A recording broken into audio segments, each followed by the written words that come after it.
আমার মুখ আমার আল্লাহ নির্ধারিত সময় থেকে 1 সেকেন্ড আগে হবে না,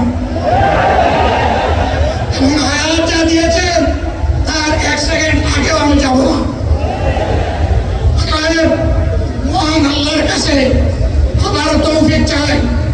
আপনাদের কাছে যে কষ্ট হয়েছে আপনারা, আমি তো এখানে শান্তিতে বসাছিলাম, আর চতুর্দিকে শুধু দৃষ্টি তুলাচ্ছিলাম। কি কষ্ট হচ্ছে আমার ভাইদের, ভাইয়েরা, এই কষ্ট আল্লাহর জন্য, এই কষ্ট কার জন্য? ইনশাআল্লাহ আল্লাহ তাআলা আপনাদেরকে তার উপযুক্ত জাযা দুনিয়া দিবেন, আখিরাতে দিবেন। আপনাদের এই ত্যাগের বিনিময়ে নতুন বাংলাদেশ আমরা পেয়ে যাব। আসুন সেই নতুন বাংলাদেশের জন্য একবার স্লোগান দিয়ে শেষ করি, নারায়ে তাকবীর। আসসালামু